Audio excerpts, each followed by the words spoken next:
All right then. Well, welcome to episode 5 of the Technically Wrong podcast. Starting off with a bit of damage control, I suppose. We didn't do one last week because I was playing Overwatch and very tired. It had only been out for 3 days. Jamie was having his house fucking knocked down, and Lucas was nowhere to be found because we didn't I summon was, him. I'm just wandering a wasteland somewhere as usual. Yeah, we have to summon him with a flute. Um, and also, just wanted to bring up a little thing. It was Nixon, not Reagan, for anybody who cares about that from the last episode, probably just Americans. That's a thing that I messed up. And also, I wanted to mention Troll Station only currently have 700,000 views. I think they had like 650,000 when we did the episode. But the main thing that I wanted to bring up that because of, they released a Snapchat from jail, meaning they smuggled a phone into jail and then publicly released a video while in there, not saying anything, just staring at it. Like, how stupid do you have to be to do that? Because that could land you in like proper prison or like, with a longer jail sentence or something. So these guys are just, their IQs must be just non-existent. Like their IQs must be lower than the amount of RAM in that phone.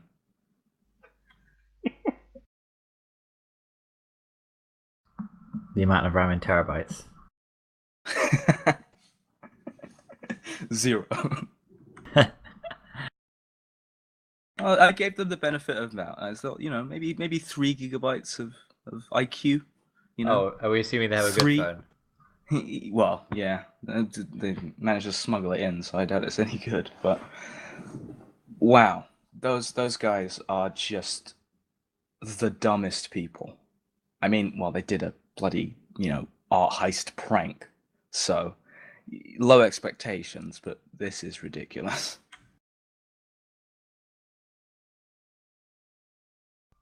Yes, it is.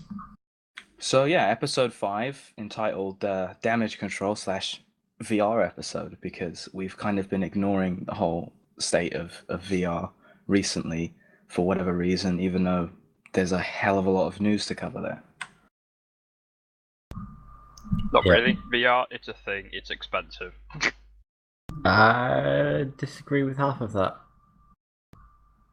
I mean, if you want to get a Vive or an Oculus Rift, then it's very expensive. But like Razer came out with their little dev kit, and it'll probably be more expensive when the full release comes out. But that's pretty bloody cheap. I mean, they didn't it didn't come out to any fanfare or any like notifications or anything. But I like what Razer have done with that because it's open source. So they just provide the hardware and it's up to everybody else. Like there's pretty much no exclusivity other than exclusive games for Oculus and Vive and stuff because it's open source and I like that. And although I don't really like Razer as a company necessarily, I don't know. I just had a lot of bad experiences with Razer, and a lot of people have. I really do like this kind of way of doing things, and a lot of their kind of proof of concept stuff, like the modular PC, is pretty cool. And Asus came out with a like a test case thing where you have like a PCB modules that all clip together and fit in a square case, and that was pretty cool. So that kind of stuff, will eventually come to market, but then putting the spotlight on that kind of technology is really cool. So I do like some of the stuff they're doing. I just don't really like their products. Yeah, I hear a lot of people say that about Razer. I hear a lot of people complain about its reliability. Personally, I've never had an issue, but so many people complain. It's obviously an issue. I You could guess be I'm the one of one guy with a 4770K that overclocks more than 4.4 and doesn't set itself on fire beyond that. exactly. I know mine can't. What's a little fire? Yeah, well, Yeah, Jamie, you know about that quite well. You call it. we covered this.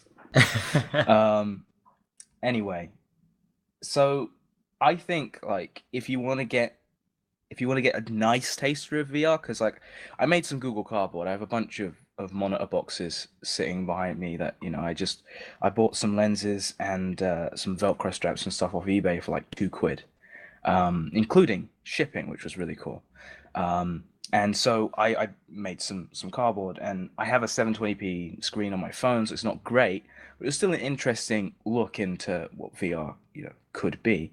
But if you want to get like a budget version of VR currently, you might have to do some like proper like busy work to actually get it running at first. But I think probably the best option is wait for Polaris to come out, because AMD are releasing a $200 graphics card called 480, which is supposedly as powerful as, say, a 390 or even maybe a 390X, maybe overclock, something like that. And then pick up the Razer Hacker, whatever the fuck it's called, the really dumb named product that Razer made.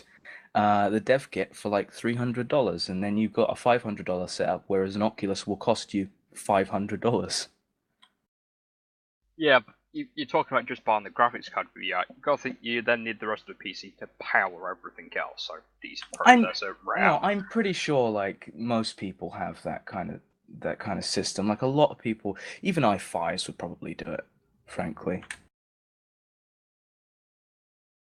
From what I can Yeah. see, the cheapest option is probably buy a PlayStation VR headset at $350 and a PS4 at whatever they are now.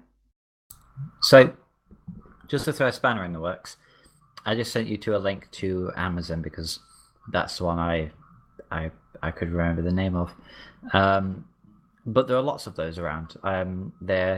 It competes with the Gear VR from Samsung.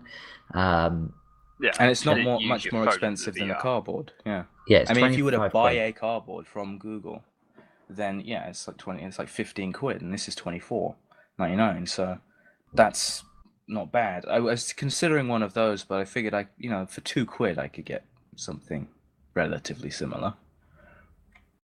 Yeah, I mean, most people have like kind of, it's very popular to have really high-end smartphones, iPhones, Samsungs, that kind of thing. They're kind of cool, and so people spend ridiculous amounts of money on getting them on contract. And so having these things come in at a really low price point really does make VR accessible in a way that Yeah. it kind of hasn't been before. So yeah, I guess that is the cheapest way, but that's kind of the cheapest way to get bad VR, in a sense. I mean, yeah, if you've got a $500 fucking smartphone with a 1440p to 4K screen, and the latest A9 processor or whatever from Apple, or like Cortex or whatever, then You say that, but how many people do you know that have got an iPhone or a Samsung S series phone? well, I've all told What? them not to buy those products, so hopefully But- very few. But they're very popular phones, and they are expensive phones. But because they're so popular and so many people have them, like for all of those people, like their phones are capable of that in the VR. Yeah. That's why Samsung Gear took off quite well, because everybody already has those phones, and you're just making something else accessible to those users. Yeah. That is probably one of the only things I can commend Samsung for that they've done in a long time. They still sold it ridiculously expensive compared to other models like this one I'm showing you. Oh yeah. Like, how much is it? I believe it's like 99 quid or something. The But I'm pretty Samsung Gear is $80, I think. It's either 89 or Something like 99 or something like that. It's on the high end of 100 anyway. Yeah, but to be fair, it does fit perfectly the phone and work perfectly with that specific phone. So, it's a pretty expensive accessory, but these are kind of universal in a way. So they, with certain phones, with certain sizes and stuff, with certain button layouts, it may not work flawlessly. It'll still probably work, but yeah. Yeah, but I mean, as you said, like 25 quid, that's the price of the cardboard from Google. Like, it's really, really competitive. I mean, I guess we'll definitely come back to this in a minute, because I want to talk about the Razer one in a second, but the whole making VR accessible, even if it's not the best VR, really comes into play when we're looking at kind of the newer generation of graphics, because they've all made a real effort to support VR, make it accessible, and things are kind of looking up there. I mean, we were discussing some rumors towards AMD and what they might be doing. Well, Yeah. So on the subject of AMD, they did release the price of the 480 and like presumed performance kind of specificate just well yeah basically what everybody's kind of come to kind of guess like everybody I'd say on the safe side it will perform as well as a 390 if not slightly better, which for $200 is half the price of a 390 unless you get it on a really good sale and it's like yeah um and if it performs as well as a 390X then it's well under half the price, so that's really, really good. Plus, it only has a 6-pin power connector. I mean, that's that you can stick it in like just about any machine, and run that, and that's fantastic. And that brings it to a price to performance that surpasses even 1080s and 1070s and stuff. And on the subject of 1080 prices, so the Founders Edition came out and they said our board partners are going to do it for cheaper, like $100 cheaper or whatever. Now, MSI and all of these other companies, they've brought out the cheapest bottom, dollar price basically. And it is, as I, kind of guessed, it was just a plastic shroud with no backplate and the reference PCB. No bells and whistles. It's not even a cherry picked card, No cherry picked GPU, no metal on the card, really, other than, the thing that hooks up to the back of the case. So just, yeah, very bare bones. And I mean, if you want to pick one of those up and stick a water cooler on it, it will probably still be less expensive than buying a Founders Edition. So that's pretty cool. Actually, on that note, MSI and Corsair have done a card together. With a water cooler on it, yeah. Yeah. EVGA's version of that is better, though. I like Corsair and I like MSI. However, EVGA didn't put a blower style fan on it. They put one of their quiet, like ACX fans on it. So it's very quiet because that was the kind of problem. It's like if you put a blower style fan on it, they're like they're usually more quiet, a blower style, than say, open air. But that's usually because open air has multiple fans and they're working and you've overclocked the crap out of it. However, if you put a blower style on, say, a water cooling unit, it's the kind of RPMs that it's going to spin at to actually push the air past the heat sinks and stuff is still going to be similar, pretty slow, but still similar to what it was doing in the first place. So having an impeller style, ACX style from EVGA, fan on it, I think is fantastic, and I really like what they've done with their new version of it. But again, those are very expensive. The standard over slightly overclocked with custom PCB. Well, not even custom PCBs. Some of them don't even have custom PCBs, but the custom cooler variants of the cards are maybe like £20 less than the Founders Edition. That's it. Like the bottom out prices you can find them for are like $600, maybe $579 if you're lucky somewhere. And the ones that are $579 have no custom PCB and no backplate, just a custom cooler. The ones that are the price of the Founders Edition, backplates, custom coolers, and some with LEDs. And then you move into the actual ones that have custom PCBs, which are more expensive than the Founders Edition, which makes sense, but also kind of just is a big fuck you to everybody because, I mean, it's just marketing basically. That's what Nvidia did, was market it really well, and you say it's going to be super cheap, and then it really isn't if you want to get something half decent. I mean, the Founders Edition is a reference card. It just is because of the actual pricing of these things in the first place. Like when you had the reference edition graphics cards from before with the metal cools and everything, you could still get like the plasticky ones for cheaper. That's just the way things have gone for, however long. Yeah, I mean, They are expensive for sure. I was, as a whole, I was kind of underwhelmed by.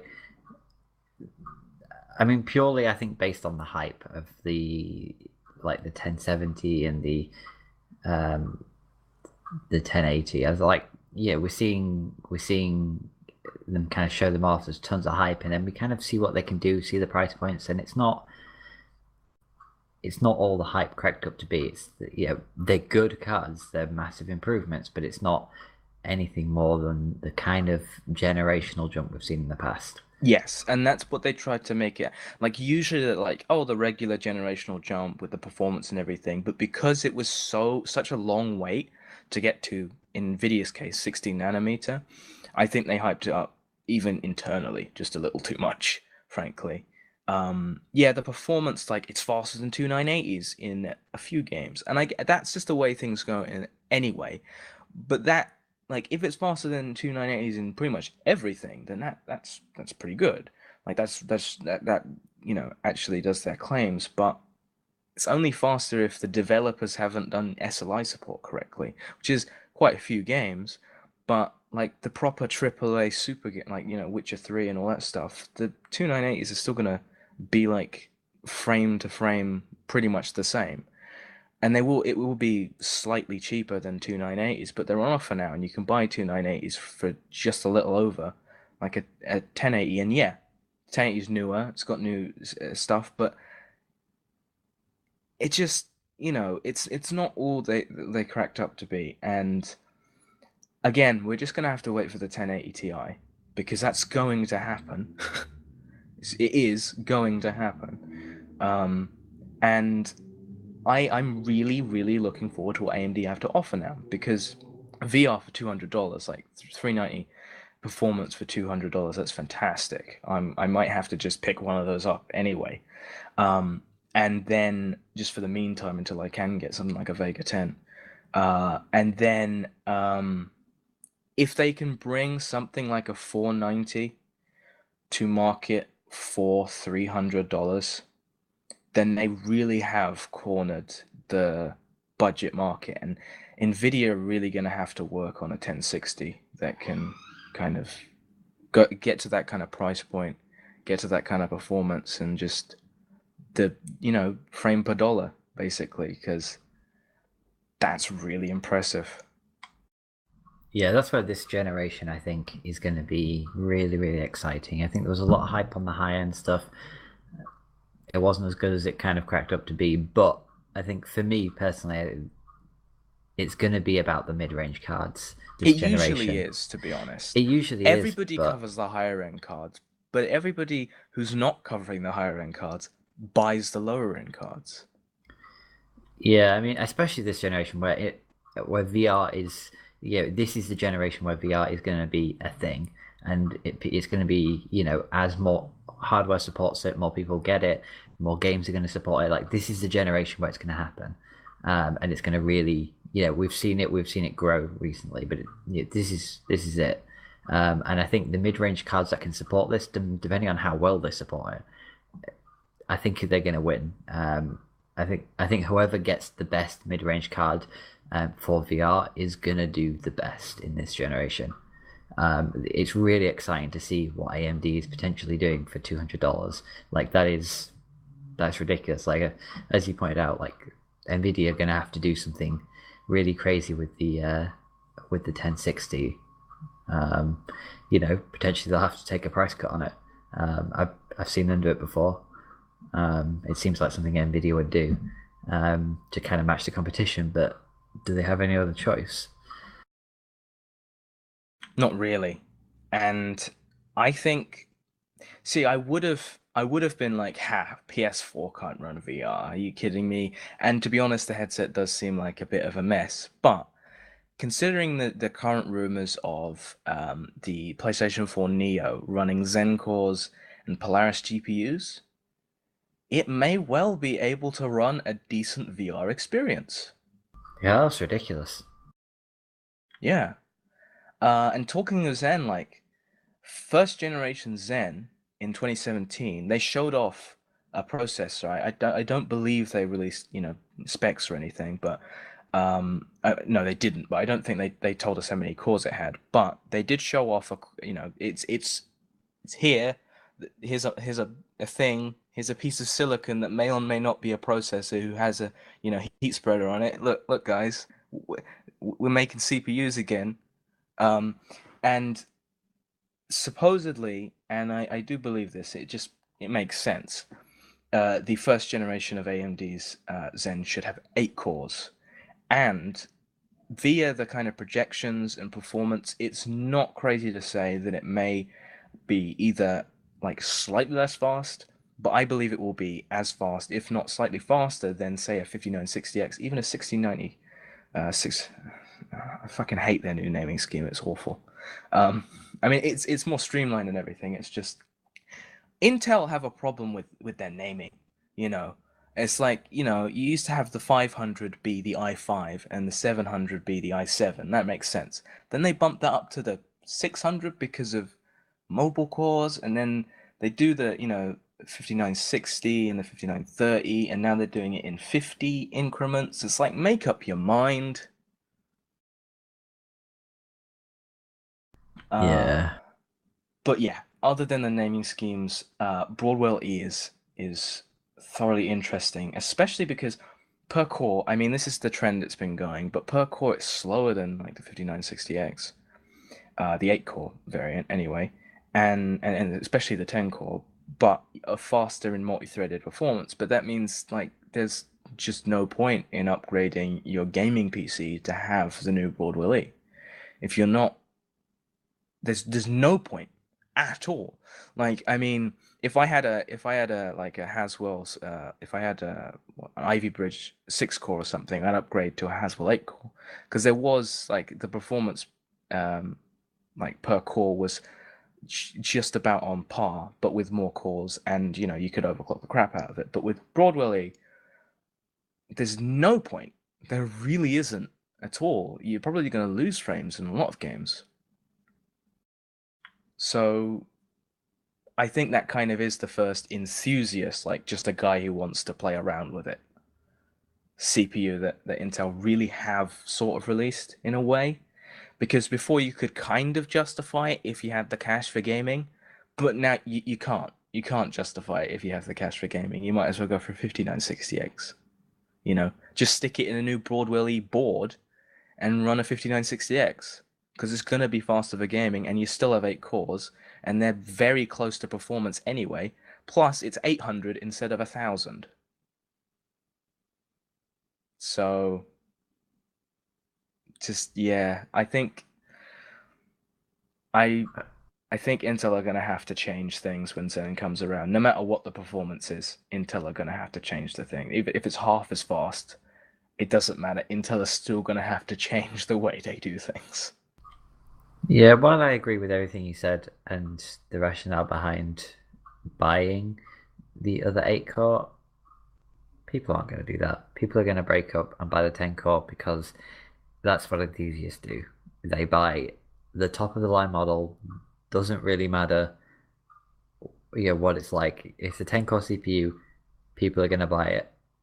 Not gonna lie, I do want one. Exactly. That's it. Like and the then enthusiast. realise it's a waste, because is any game going to use anything more than 4 at this point? Yeah, I'm not video editing, I'm not rendering. Maybe Jamie, you should buy one. Yeah.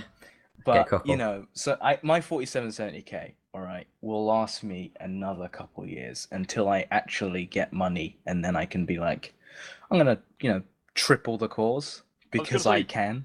Your i7 will last you until you burn it out if you're just playing games. Pretty much, yeah. At this point, but then see, hopefully, especially with VR and 4K, it'll get to the point where these are becoming obsolete. I mean, I think what Intel should do is, if they do release a 12 core, okay, have like an enthusiast level 6 core, 8 core, 10 core, and a 12 core, because they usually do like 4 or like 3 or 4 CPUs depending on generation, enthusiast, or even just have an 8 core, 10 and 12. Because I think with this generation they should have done a 6 and 8 and a 10, but they did 2 6s an 8 and a 10, which was kind of arsehole-ish because then the prices went skyrocketing. But if they want to do the 4 thing, have an enthusiast 6-core, then 8, blah blah blah. But because stick a 6-core on the i7 platform, just regular consumer grade. Because when you have a 6-core on the consumer grade, then a lot more people are going to buy that because it's going to be cheaper than the enthusiast parts. And then hopefully we'll get some fucking games that use 6 cores. Then it will, be viable. But if they keep it locked to the enthusiast, then there's going to be no games that are going to use 6 cores, because what's the point? The difficulty is it's so hard to use multiple cores in gaming from a programmer's perspective, because a lot of times when you do end up using more threads, you just end up having to wait for those threads anyway, and so it seems like it's a waste, which is why gaming has always been very kind of small cores, single core performance, because it's so much easier to deal with that when you start having to deal with threads spread across multiple CPUs, and then the difficulty becomes that if you're doing that and you're processing lots of different stuff everywhere, that's great, you're getting loads more performance, but you then all that becomes unsynchronized with each other. It's all like being processed at different times, and it's not getting finished quickly. Some of it's getting finished too quickly, some of it's not getting quickly enough, and it's synchronizing that all together is a technical nightmare. And that's why a lot of you look at a lot of the big game engines, while the engine itself, while building a game, will support as many as you like, because it can make use of them in a good way. It won't actually build the games with that much core use, because it's so hard to program like that, for just so many reasons, like synchronizing and keeping everything in time. Well, I guess that's kind of a law of diminishing returns in a way. The more power you throw at the problem, it could be just a simple thing. So I guess, yeah, I mean, it probably takes more processing power just to divvy it up and then reconstruct it at the end of the day. So I do get that, but yeah, it's just that we're gonna hit like rock bottom soon, where we have like 1,000,000 cores, but the performance core is gonna go down, and then just games are gonna have to, or we're gonna go in the other direction where we keep the same amount of cores that we do have and just raise the performance per core until the thing's on fire. So just like, isn't that what AMD do? Well, that's what they did with the last, that's what they did with the last generation, but they weren't true like 8 cores. They were like kind of like, everybody's like, oh, I've got an 8 core in my part. It's like, yeah, they were 2 halves of a 4 core. Exactly. Yeah, that's what Linus said anyway, isn't it? I don't know, did he? Yeah, that's what he said in one of his like videos, like 4 years ago now. All right. But yeah, no, that's pretty much, that's pretty much spot on. It's just the way they laid out the cache and stuff allowed them to do a bunch of cool stuff, which was, revolutionary at the time, really cool. It's just that it just wasn't polished enough. It got delayed so many times, and just the architecture kind of failed after a while because they weren't getting enough money for it to develop on it, and then they kind of just gave up and overclocked it to 5 gigahertz. Yep. But I don't know. I think looking at the higher core broadwell enthusiast platform from a gaming perspective is really the wrong perspective to look at it, because frankly, while people love, and YouTubers especially love to benchmark games on it, and we can run this in GTA 5 or some nonsense. Like, that's not what people are going to actually use them for. Let's be honest. You buy enthusiast parts for 2 reasons. Either you've got way too much money and you're a PC enthusiast and you just want the best parts. Bragging rights. Yeah, that's it. Bragging rights. I've got the best part. Great. Look, have fun with that. Or you actually make use of it, and the way you make use of 10 cores typically on a desktop, you're going to be in Premiere, or Adobe Suite in general, just all of it. But talking of Adobe, they often run slower on more cores. I wouldn't say that's true for maybe like the likes of rendering and that kind of stuff, especially in Premiere. I've seen it do some some quite fast stuff. But I mean, Look, I can't remember exactly what it was, but I remember a guy was testing all of this stuff, and he was showing like a 4-core versus an 8-core, and his 4-core, his quad core did better than the octa-core processor. interesting. Yeah, and I'll have to look that up and get back to you on that, but Well, I might bring it up next week. Yeah, I was gonna say perhaps we'll touch on this again next week. But yeah, I mean, continuing with what I was saying, like virtualization, like that's something I do a lot of personally. And I don't have an enthusiast part. Can't really afford an enthusiast part because I'm not completely loaded. But I've got a 6700 i7, and that does fine. But you could I would have the potential to do a lot more with like a 10-core on the enthusiast platform. I think that's really where a big use comes for them. Like you look at other YouTubers, like I'm going to take him for example because I know he runs something similar. Barnacules. Yeah, he's system. running two 6-cores. Yeah, currently. he's not on the enthusiast platform, but the Xeons that he's got stand to do that same workload, and potentially a little bit ahead of its time. But that's kind of where they're at. Like those low, those kind of dual CPU high frequency Xeon parts, 6-8-core Xeon parts. The enthusiast platform really kind of competes with them. 22-core Xeon parts. I wasn't going to the higher. I was keeping like higher frequency ones. I know, but bloody hell! Imagine that on Skylake, because that's going up on Skylake. Skylake E socket a lot. Yeah. Socket LGA a shit ton. I bet the board manufacturers looked at that and they were just like, oh no. Yeah, because that's such a big socket. You're gonna have to like, because it's the motherboards manufacturers making those pins. Yeah. As well as you got to work around that giant socket as well. How many of them actually called into the office and be like, guys, is this the right amount of pins? No, Ace is like, but can we use all of them? Intel's like, no, we're going to use all of them. But no, yeah, I mean the changing socket size as well, which is going to bring a magnitude of problems. But yeah, we're looking at 22 cores on the current socket. The socket is what, 50% bigger. We could be seeing, potentially. We're not going to see this, I don't think. I think Intel's going to hold off, but we have the potential to see, 32 core Xeons, 64 threads. Yeah, but that is, it's not going to come in Skylake E. They could potentially be able to do it, but they're not going to do it in Skylake. Ice Lake, that's next, right? Yeah. So maybe Ice Lake, cool.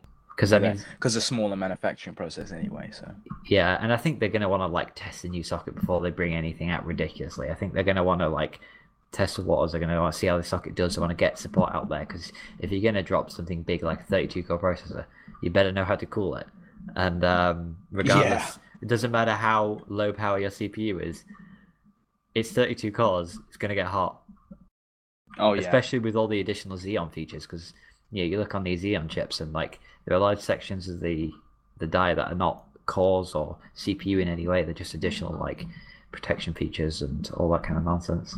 At that point, if a consumer wants to build a server, I think that there's going to have to be more improvements in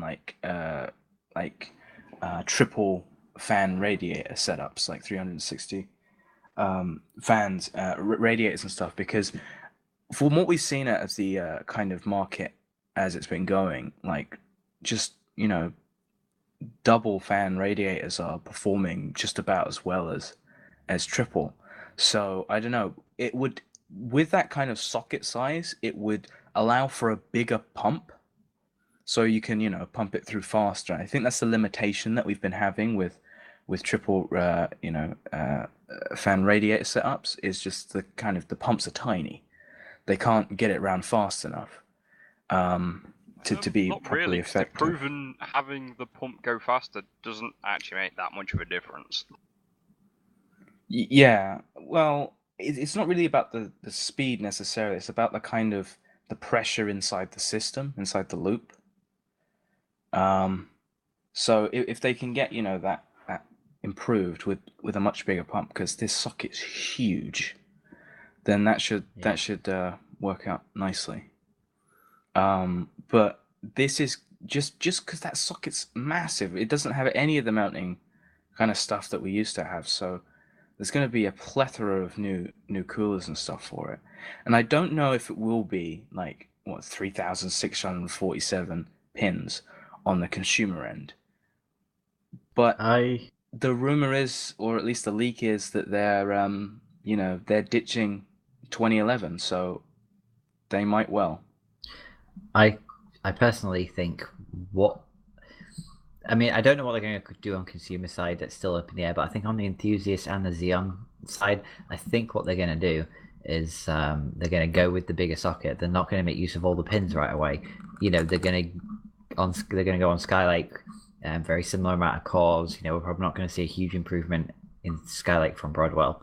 We're going to see kind of similar generational, if that, kind of jumps. But with them building new coolers throughout the duration of Skylake and it gaining more support from hardware the next vendors. Generation.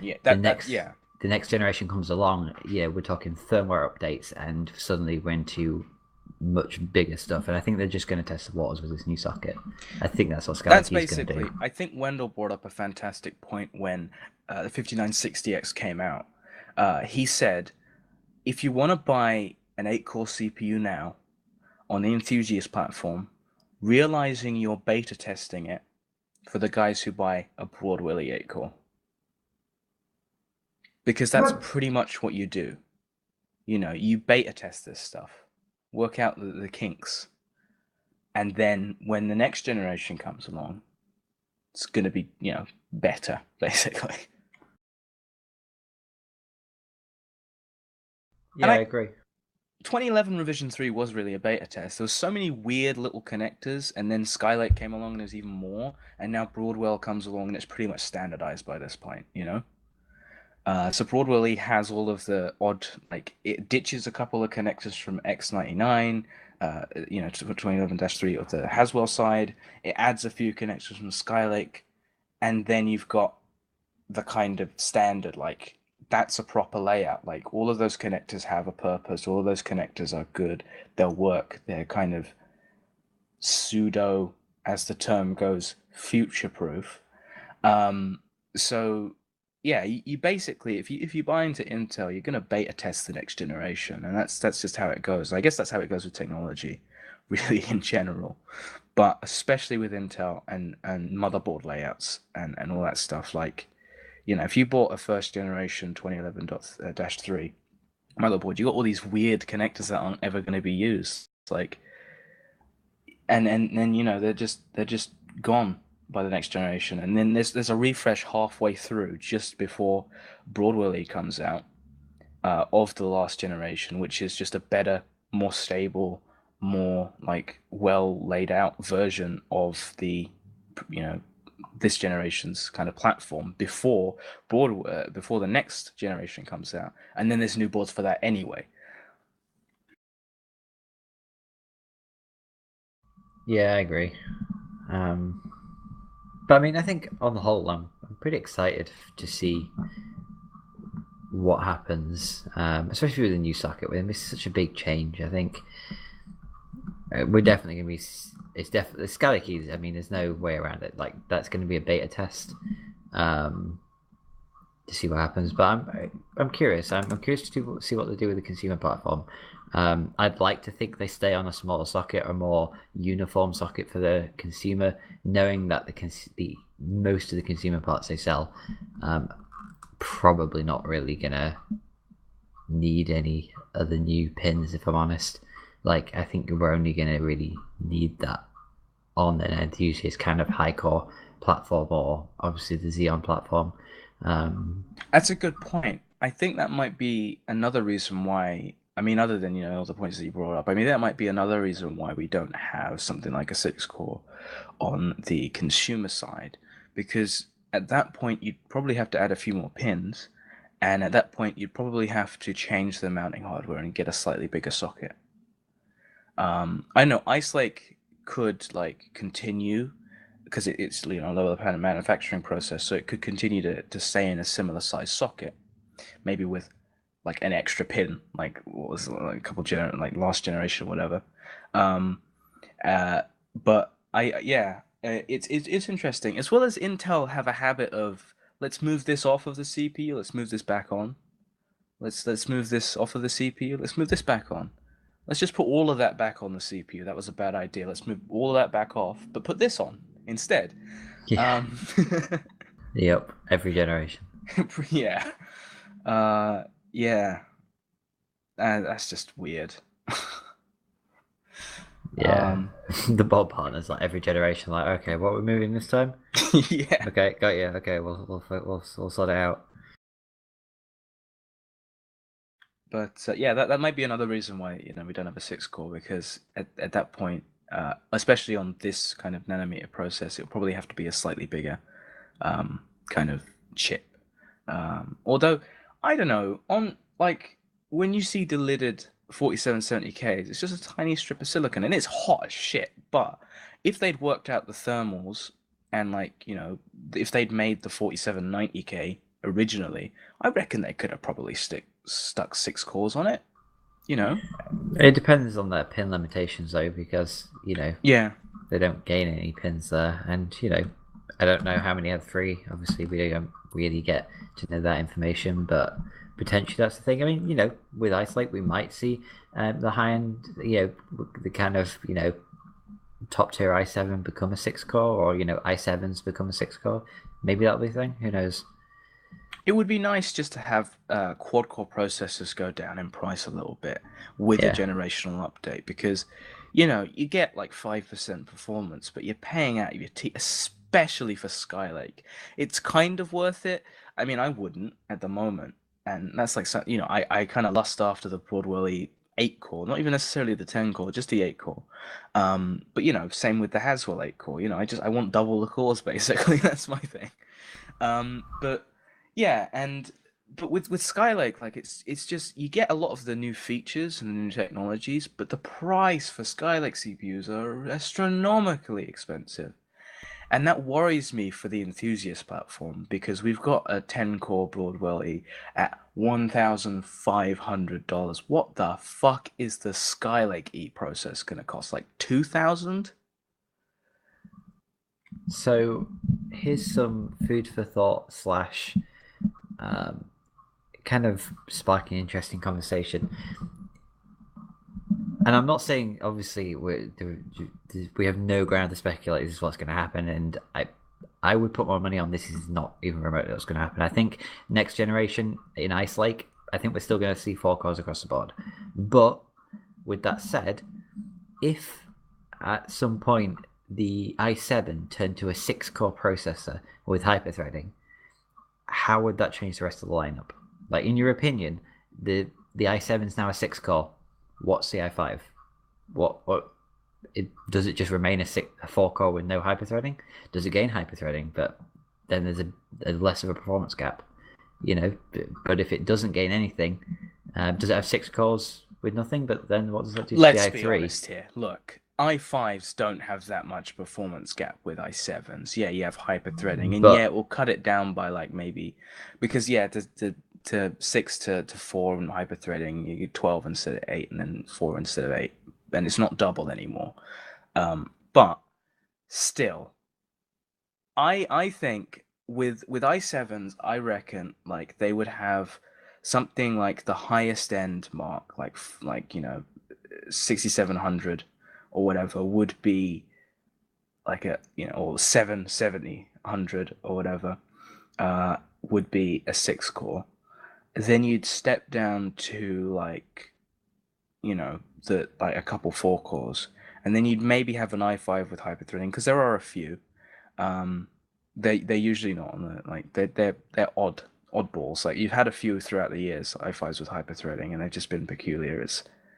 And that you had a lot of i5s that are dual cores with hyperthreading, which is just really dumb. And of course i3s, some of them have hyperthreading. Intel's lineup is a mess. I don't know. Intel like changing the name so much. I don't know if they even stick with the i5 and i7s at that point. You know, who knows? They might do something different because it would. I see the problem with that kind of that system. Yeah, you got the i5s have always been like on the kind of consumer platform, and sticking the regular overclock parts especially have been 4 cores non-hyperthreading, and the i7s have been 4 cores hyperthreading. But it's just we need a change. We've been here since what, 2010? You know, So it's a long time. So I mean, here's my personal opinion. I think it could go either one of two ways, and it's going to go it's going to go the first of the two ways I'm going to describe. Even though I'd like to see it do the second. So the first, basically, what I think they're going to do is, I think it. I mean, maybe this comes about in Ice Lake. We could see potential too with there being a die shrink, but I think next generation it's going to be completely status quo, and maybe they release another top tier i7 on top of it may be 6800K or something like that that's got 6 cores, and keep the rest of it status quo. I think that's what they'll do. I think if they're going to release a consumer 6 core, I think it's going to be an i7, and I think the rest of the line is going to stay the same, because I don't think they don't put enough into consumer market right now to make a bigger innovation. But what I'd like to see them do personally, and maybe this is 3 or 4 generations away, to see something that resembles this in some way. I'd like to see them have, because right now we have the issue where you only gain hyperthreading to the i7s. I think if they're going to add more value to the i7s and make them more, make consumers want to buy them, because if you're a PC gamer, you go for an i5 because of price to performance. There isn't really any, unless you've got lots of money, there isn't really any drive to go for the i7. I think if they want to add drive, I think what they're going to have to do is they're going to push i7s to be 6 cores with hyperthreading. i5s are probably going to end up being what current i7s are. They're going to be 4 cores hyperthreaded, and I want to see i3s become 4 cores, even if they have to cut non-hyperthreading, and in non-hyperthreaded, even if they have to cut the clock speed down a little bit, no overclocking parts obviously, but then, just base 4 cores. Then with that kind of, if that trend does kind of happen, because then maybe even increasing the price of the i5s, but then because the i3s will be the previous generation i5s, so even if you increase the prices, that will still, over the years, hopefully drop in price as technologies, get, well, they won't get cheaper, but hopefully over the years will drop price. Even if it is a price bump for the first generation of an i7 being, 6 cores and hyperthreading and all that, that would be a way to go. I don't know. Maybe they'll just release an i9 platform because fuck it. Right. But I mean that structure would allow for like the likes of Pentium to become what i3s are now, the dual core hyperthreading, and for Celeron to be completely shit like normal. Yeah. I mean, seriously, who buys those? I haven't even seen a Celeron in. No, seriously, go look at PC World. They all have them. Just browse out PC World, you'll see like 10 on the same shelf. Wow. Well, that's what PC World is. You walk in, oh look, a GTX 240. Yeah. I'm gonna buy that. Yeah, that's $100. What the? Yeah, and like, 500 gigabyte mechanical hard drive. Ooh. Yeah. Nothing wrong with mechanical. Only if it's keyboards.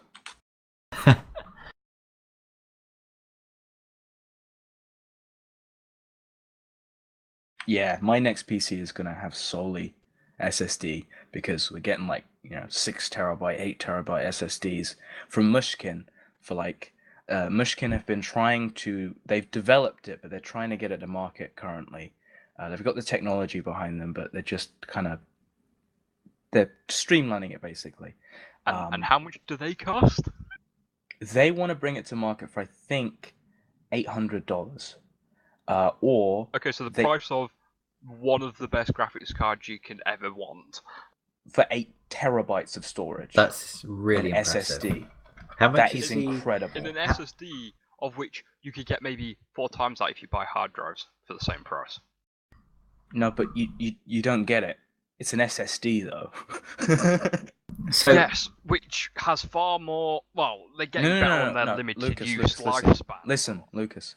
All right. Samsung are bringing out a what is it like 7.8 terabyte SSD for 1,600. Mushkin are trying to do that for half. They initially said they wanted to do it for something like $500, $600. That's kind of unrealistic. They want to bring it out, I think now. I'm going to research this now while you have an argument about mechanical hard drives. They want to bring it out for something like $800. That is incredible. You look at the kind of price points that these that theoretical one of these SSDs would go for, and that is phenomenal. But So- argue And your then for case. price to performance increase, there's not much difference. When you consider, yes, SSDs are faster. Having one as a boot drive, fine. Having it as your mass storage gets a bit expensive. So I'd like to weigh in on the back of what you just said, Lucas. I don't know. Like I've been using mechanical drive recently for my mass storage, and I've gone from using an SSD to using a mechanical drive for mass storage, and I just dislike it. Like, I mean, I dislike it for vanity reasons. It's makes no difference to me. The only because obviously basically it's just my Steam library, which it doesn't improve game performance. There's absolutely no performance.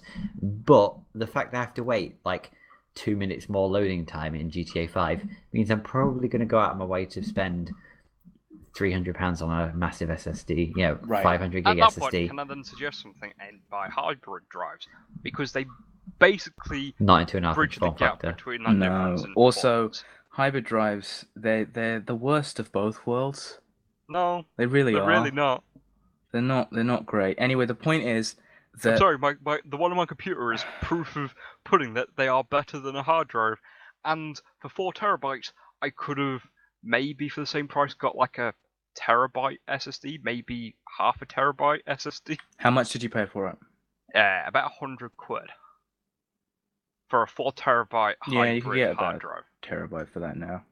I think. Yeah, fair enough. Anyway, they have brought to market a 4 terabyte SSD for $500, which is impressive. And Do they're they sell it here? working. Huh? Do they sell it here? Well, it's Mushkin, so I think overclockers have got it. Let me have a look at that.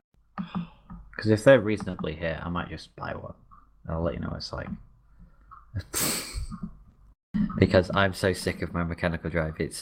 I can't like GTA 5 loading times are so bad, and I You need. can't play Skyrim on a fucking hard drive. It's not possible. It's just Yes, it is. I can't deal Really with loading is. times. If it takes more than like 10 seconds No, but to load Lucas, something, you don't understand. Once you've had something, you can't go back. I have. I've run Skyrim on an SSD, and I find barely any difference between that and running it on my hybrid hard drive.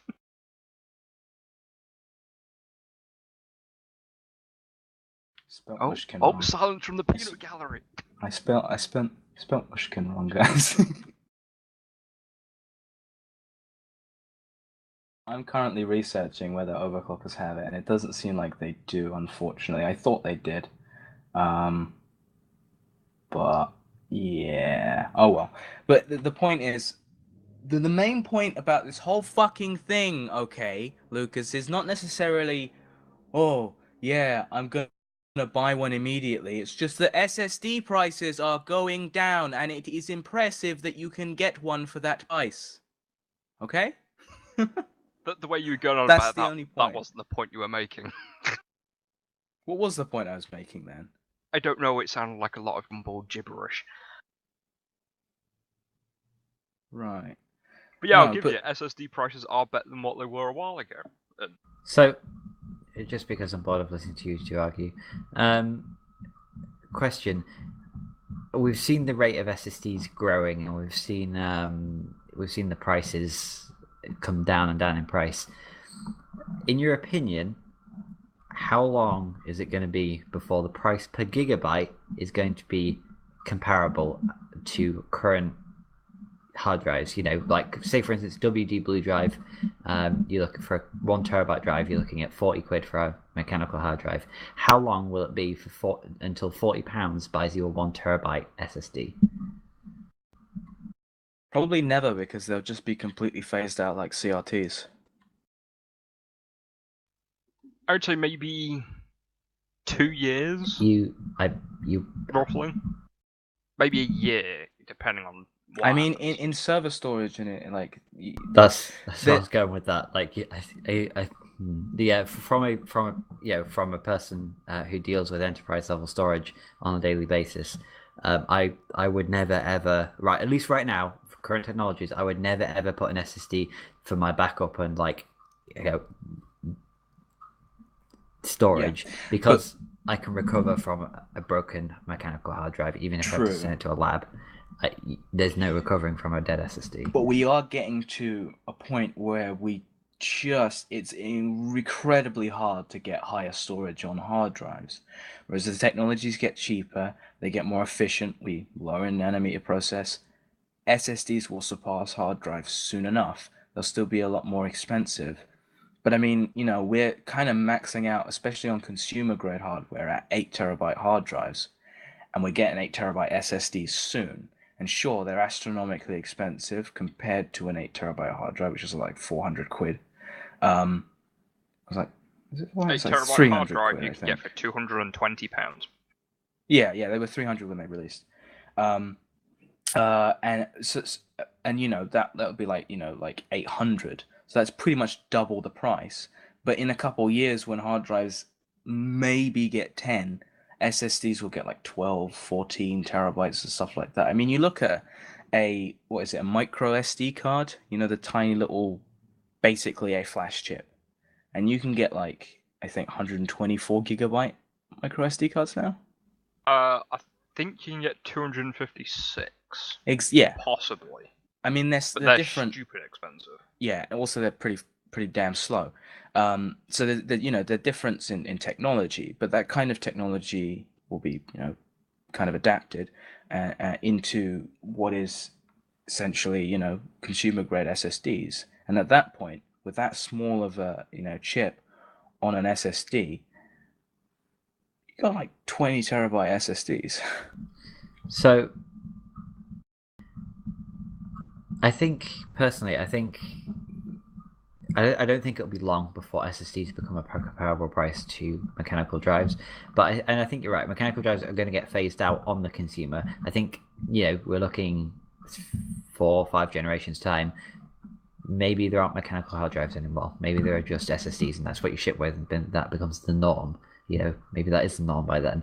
But I think hard drives are going to shift, and you look at like the Western Digital and where they're putting their R&D right now, and because the consumer drives haven't changed in a long time, but that's because they're not looking at that right now. They're looking at where they're going to be in 10 years, and so I think where mechanical drives are going to be in 10 years, they're going to be in server archiving, something which SSDs just are so massively far away from. Besides in server archiving, you could have one giant like fucking zettabyte like hard drive that takes up a room, and you'd be fine. Just stack 2 of those on top of each other, take up a room in your office, and you got however much storage you like. I think they're also going to stay in the likes of the WD Reds, and I believe it's the purples, but don't quote me. I don't remember exactly. The reds for sure. They're the the surveillance ones. Yeah, the NAS, the surveillance drives, the sort of things which either have you constantly rewriting data or require you to have secure data. You can't rely on drives failing, because even if a mechanical drive fails, as I say, you can get that back. If an SSD fails, it's gone. And mechanical drives, you also get a lot more warning. You'll know if a mechanical drive is going to fail. SSDs, also, they die. I'm sorry to go like back that. to this, but I realized that we were saying that SSDs have slight performance increase. They do make slight differences, but that's the whole point of like being an enthusiast. That's the whole point of like buying all this stuff anyway. Like I get into my game a second faster. It's really negligible. The main overarching point of what we were saying was that they're getting cheaper, and that's fantastic. And if Mushkin can bring out one of those 8 terabyte for 800, that's 100 per terabyte. That's about where we are. There's no real price increase. And That's about where terabyte hard drives are. So that's phenomenal. Whereas, Samsung double that price pretty much. That's I ridiculous. I don't think it. I don't think it is. I think Samsung have been using this 3D NAND for a long time. I think they're quoting double the price because there is nobody else on the market, and they've got a massive SSD right now. While they're the only people on the market, they can sell it for whatever they like. I think the second Mush can come to market with something comparable, something to fight them, Samsung will just cut the price to what they're selling it for. Or Without make a thinking new about one it. that's essentially the same, but just market it differently. I'm going to be brutally honest. Like I know the 3D NAND that's in those chips. I think they'll just resell the current one. I think they'll just drop the price. Yeah. It's not anything special. It's just the fact that nobody's currently selling it, and they can sell it for whatever they want. But the main thing about getting SSDs cheaper is once we do have SSDs on our systems, games will load faster because they'll be optimized for SSDs as well. Yeah, I mean that's another big thing. Like optimizing for SSDs because of the way they store things differently. And OS is, Windows has done a great job of covering that, but other developers are going to have to take that into consideration. Yeah. Should we talk about like the other VR stuff? Because it's titled the Damage Control / VR episode. And we've successfully spent the whole episode talking about SSDs. I was going to say, if we want to move on to the CPUs. gaming news, there is some VR stuff in there. Yeah, but we could not do that. I wanted to mostly talk about, to be honest, the Vive and Oculus, and because we talked about all of the lower end consumer stuff, but the real big heavy hitters of the game are out and coming out. Now, the Vive is a fantastic experience. I've never, experienced it, but like everybody says it's phenomenal. However, it takes up so much space. You have to be living in America where you have a living room to yourself and no furniture to use it. Like the Kinect. It is ridiculous the amount of space that you need to set up and use one of those. So if I was to get one of the two, I'd end up, even though I don't want to necessarily, but I want a VR experience. If I had the money, I'd probably like rent an apartment just for VR. But yeah, no, if I had the money to buy either one of those, I'd have to at this point go for an Oculus Rift just because Oculus is more of a sitting down experience. You can get up and move around, but it's not like nearly as expansive as the Vive. So I think they're competitive, but not in the same markets. The Vive is much more of a, if you have the space and of course the cash, but if you have the space, you probably have the cash, frankly. Uh, just buy the Vive. You'd be stupid not to. But if you don't, then an Oculus is your best bet. There's no doubt about that. The Oculus is much more of a sit down and play Dangerous Elite for a couple hours, whereas the Vive is stand up and fight some people in virtual reality while moving around your room and tripping on the cables, falling over and breaking your neck.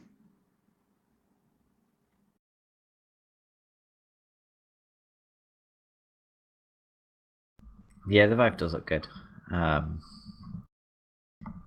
Yeah, I think you're right. Like the Vive to me has always seemed like the Nintendo Wii of consoles. Yeah, it is pretty gimmicky. Yeah. And so is all VR really, but just I think that's the point.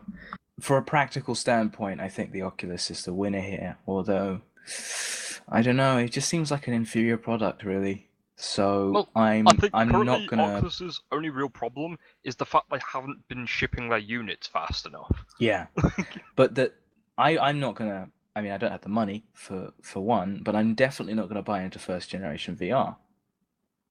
I'm not gonna buy into first generation Skylake E because second gen will be better. Oh, well, Ice Lake anyway. But yeah, no. So I'm just if you have the cash right now, you have the room, buy it. But I mean, that's pretty much the story for any technology, really, is if you have the cash now, buy it. If you don't, then don't. I think some of the best ways someone put VR was in its current state, you're buying into a beta of VR and all of the games it create. You're buying into the development of VR. That's about it. Yeah. Yeah.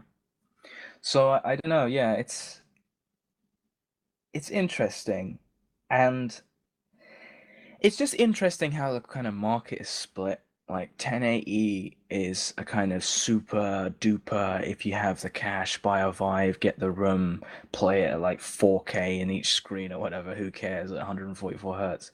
You know, I mean, obviously you actually can't do that, but I'm just saying. And whereas like, say a 480 or even a 490 will be more of kind of buy something like the Razer VR. And I think you wanted to say more on that, didn't you, Jamie? Um, buy something like was it the OSVR Hacker headset, which is just so dumb, so Yeah. dumb. And then have a decent gaming experience. But it's such a low price, and really the experience is, hopefully, I mean, nobody's really got their hands on the OSVR. I mean, there was a lot of stuff last year, I think Computex and all that stuff, where they showed it off and they were like, yeah, this is all right. It's like the Oculus, but not quite as good. But for the price, I think it's a damn good value, and pretty compelling. Yeah, it's certainly. I mean, the value for sure. I mean, what is $300? I think. Yeah, 299. Yeah. Excludes like import because America. So Yeah. over here it will probably be considerably more, but still a lot less than, say, an Oculus. But it is a development kit, but it is open source. So, Yeah. I mean, I'd really like to kind of do a little bit of development work for it. I don't think I'll actually end up buying one because I think I'm more tempted to do something with the phone-based VR. I know it's going to be worse, but you kind of get to tinker around with Android, and I like that. all I have to say is don't be don't be an alpha tester, all right? My uncle, okay, I went to my aunt's house. I went and saw his gaming setup. He has a 720p screen with an R9 270. He's playing Elite Dangerous on his tiny little crappy, disgusting monitor with a headset from like the early 2000s and a motion tracker that he bought online for 20 quid, and has to press the button on top every 5 minutes so it realizes where his head is. Wow. So don't be the alpha tester. That's the main thing. Yeah. You gotta. I mean, VR's at that stage. You just gotta kind of pick and just wait. Gotta choose your time when you're gonna buy it. You don't want to buy it too early, but you don't want to buy it too late because it'll kind of reach consumer level prices, and no one wants to pay that. Yeah. Gotta get it just before it comes out of development. Yeah. If you want to be a true beta tester, get a dev kit 2 or something, Yeah, that's it. I mean, you can find an Oculus dev kit 2 on eBay now for like, 300 quid, which is about as much as the OSVR. So, there you go. I do like the fact the OSVR is open source, so the fact that it's going to get some. I mean, obviously, pending people backing its development, but I think as VR takes off, I think it's going to be slow. The OSVR, I think Razer's going to be slow. I think that headset coming to market is going to take a while because people need VR out there before people will really start to develop for it, and it's not quite there yet. And I think it will be with this generation, but I think right this second. Basically, what happens with the OSVR is you go on Reddit and you follow a fucking mile-long thread of how to adapt your Vive game to play it on your Razer headset. I mean, that's the thing. With it being open source, people are going to adapt pretty much everything from every other VR thing and just find a way to make it work because that's the what you Vive do. is open source, I think. I think the Oculus It's Rift like is one of the only that isn't. It's like semi-open source. It's not locked into its own store with its own exclusives. Like It's Oculus Rift. yeah, like Oculus Rift, and Which that's got hacked, why. and its games are available for the HTC Vive. Yes, the guy was like, I didn't want to go down this route, but you forced my hand. because they updated it to improve security and add DRM, but they updated it in a way that made it incredibly easy to hack and let No, everything on.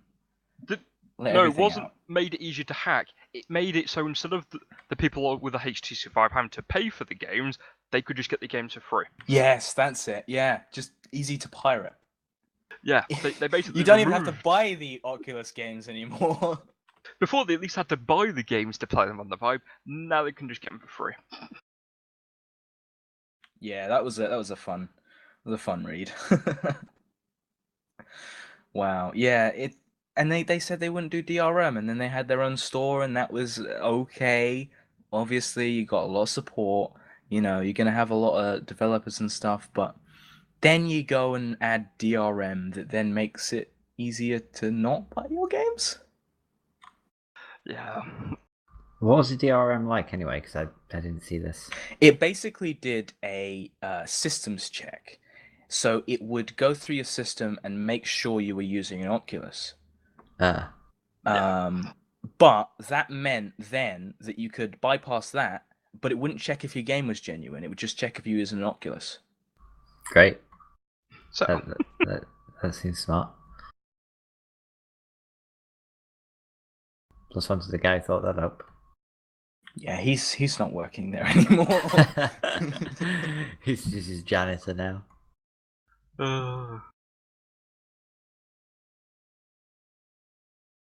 Yeah. All right then. Let's do a little gaming VR wrap up then to end Well, this. do we want to start with the Overwatch bit?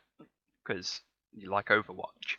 Yeah, they're banning hackers for forever. That's fantastic. Yeah, they basically apparently Blizzard has taken a hardline state on cheaters, and yeah, people are getting banned, but it goes to the extent of the people that are then buying new accounts, like starting up new accounts, buying another copy of the game, are then getting banned even though they're not cheating anymore. Yeah, that's fantastic. Don't cheat. Yeah, because some of the extents people have been trying to get around this, like one person basically bought an entirely new PC and still got banned. Yeah. Well, he's probably still using the same IP address. Oh no, the person had changed their IP address, changed the hardware MAC address, they had changed everything you could possibly think of. They still got banned. Nice. Took Blizzard a couple of days to do it. They still got banned, so... Very nice. Yeah, I think that's fantastic. That should be something yeah. that's in the CSGO community, frankly. You know. Ish. What do you mean? I mean, yeah, CSGO's cheap as change, so hacking's like, yeah, screw it, I'm only losing 12 quid, or I'm only losing 2 quid because it's on sale currently. Yeah, and Valve, they kind of care, but it's like, for them, it's like, well, they're still giving us money, so, we'll ban them eventually. Yeah, no, I like that stance, I really do. And of course, Overwatch is a fantastic game, and I made it look terrible a couple podcasts ago, but, you know, I love it, and I've put like 70 hours into it, and it's been like a week. That's not bad. Somebody help me. With the whole thing, like, Blizzard aren't overly bothered because they've sold 7 million copies of the game, and they're banning a few thousand hackers and cheaters. So it's like, they're not overly bothered. It's a drop in the bucket to the 7 million people. The only day that I didn't play Overwatch for more than 5 hours at a time was yesterday, and that was because I was trying to get my sleeping pattern in line for this podcast. You're welcome. No, you didn't play Overwatch for a long period of time. I know. I immediately after this, I'm going to play Overwatch.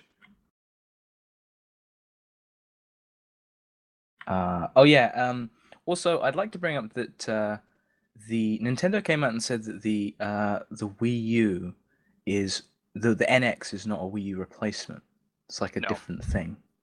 It's supposed to be their like competitor for the new PS4 and Xbox One. It's supposed to be an up-to-date monster console, which they're now trying to make it so it has VR, which is the way it's been explained is the delay that they pointed out a while ago that it's being pushed back to March of next year has now come about late because they're trying to put VR into it. Of course, that's their new killer feature. Instead of having a screen on the controller, have a screen in your eyes. Yep. Oh no, Nintendo, why? But it's basically they are trying to make a modern console when they've never had a modern console to compete with the others. They've had a slightly lower down console, which everyone had. Yeah, I'm probably gonna pick up a Wii U when they go real cheap. I mean, they're pretty damn cheap now, but there's a Yeah, bunch but of you're cool gonna have games on like it. barely any games for it.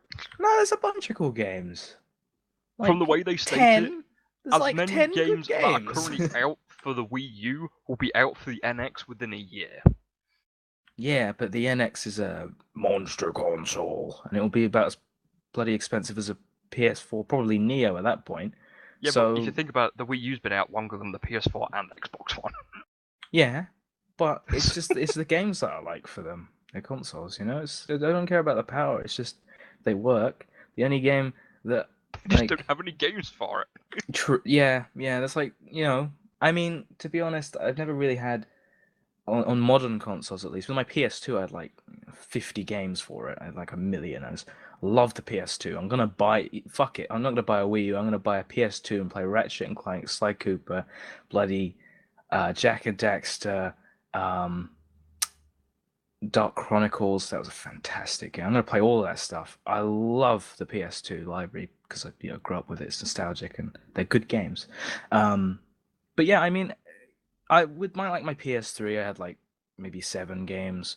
A 360 that I had briefly, I had maybe like 4, and that was because I had a bundle of Fable 2, um, Gears of War, and Halo 3, and I pretty much only played Fable 2. Well, currently for my PS3, I own about 20-ish games, maybe more, and I've had a bunch more than that I sold. So The one console that I used the most was my Wii U. I just downloaded a bunch of like Nintendo Store titles and played Super Mario Brothers on it a bunch. Where I mean, I used to emulate it, but I felt good about doing that instead. what, paying Nintendo more money? Yeah. Well, I got my Wii U for like 60 quid second hand. That's terrible. Wii, I mean, my Nintendo Wii for like 60 quid second hand, and that was way before the Wii U came out, so I was pretty chuffed with that. I played Super Smash Brothers with my friends a lot. We modded it to be Project M, which is basically just add a bunch of the mechanics from Melee back in.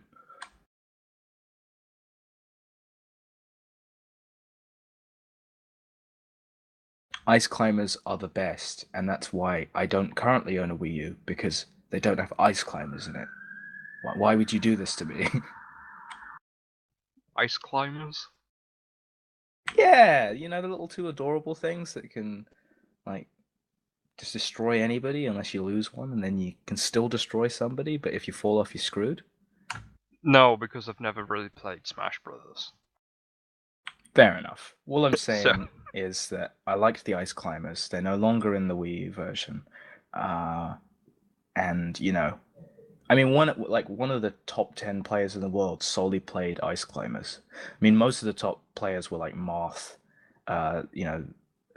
Fox and Falco and all that stuff. So, yeah, ice climbers were pretty low down the list, but they were still competitive. I mean, pretty much everyone in that game was competitive. You could play bloody Jigglypuff and destroy people, which was just ridiculous. So anyway, my point is, I don't know. I don't know what my point was. you don't have a point, do you? Yeah. Anything else? You want to talk about the Ubisoft thing? Right, oh yeah, Ubisoft are currently trying to fight to keep themselves in one piece as a French media company called Vivendi is trying to buy them from underneath their own feet, which they've already done by hostile takeover of the Gameloft mobile game developer, which they bought enough shares to get control and interest of this last week, and made a bunch of board changes so they basically have control of the company now. And I mean, why wouldn't they want Ubisoft? They have a Division film in the works and Assassin's Creed's coming out. Yeah, as well as a bunch of other stuff. But yeah, basically Vivendi have been trying to get into the games industry for a while, and they're currently the easiest route is to buy other French companies.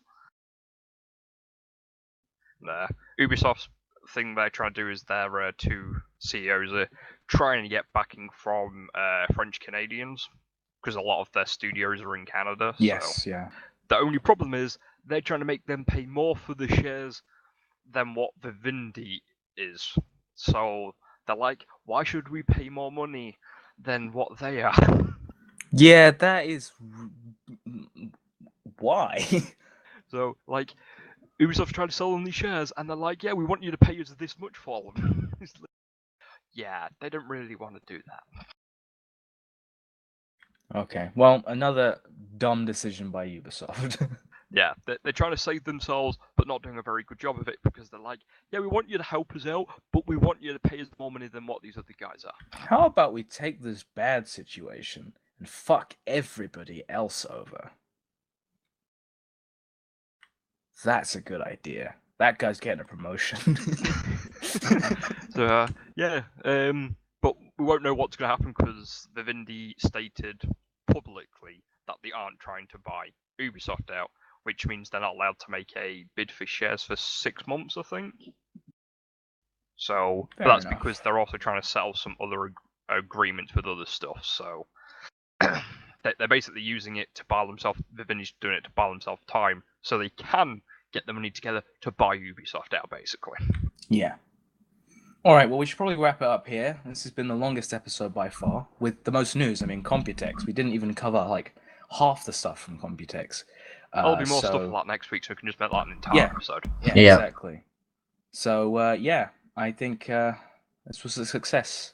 Considering last week's no news and house being demolished, and Overwatch, you know, I think this was, yeah, it's all right. Yeah, it wasn't too bad. Little heated discussion about SSD prices there. As you do. Yep. So we want to run through the outro thing. You want to go first, right. Lucas? All right, Yeah. I'll start because I'm the shortest. Oh. Probably not height wise. Hopefully, I don't know how. Anyway, yeah. I think he's I'm got a Luke. height problem. I'm Luke. I'm really short. Vertically challenged. I'm only 5'11". And you know, you can find me at Arcarius Endgame at Twitter, and otherwise you can bugger off. And of course, I have an affiliate link called "Give Me Money, Please," from the Give Me Money Corporation. You can also see him at any zoo. Just look for the penguin enclosure. Yeah. I like to spend time with penguins. Do not read into that. Lucas? Right, I'm Lucas. You can find me at twitch.tv/User91. Also at Twitter at Kinski91, and myriad of other places. If you just put my name into Google, you'll probably find it. If you can spell it. Yeah. I don't know if that's a good thing or a bad thing. That seems kind of scary. Mixture of both, because sometimes it's actually hard to try and find me if you put my name into Google. Depends what name you use, I guess. Yeah, pretty much. Holes. Anyway, and you can find me, well, you know, right here. And I'm kind of boring. This is all I do. Same snuggly time, same snuggly dice. Steal a joke, sorry. Yep. Nice. Anyway, see you guys next week. Possibly. Maybe. Let's hope he doesn't get his house torn.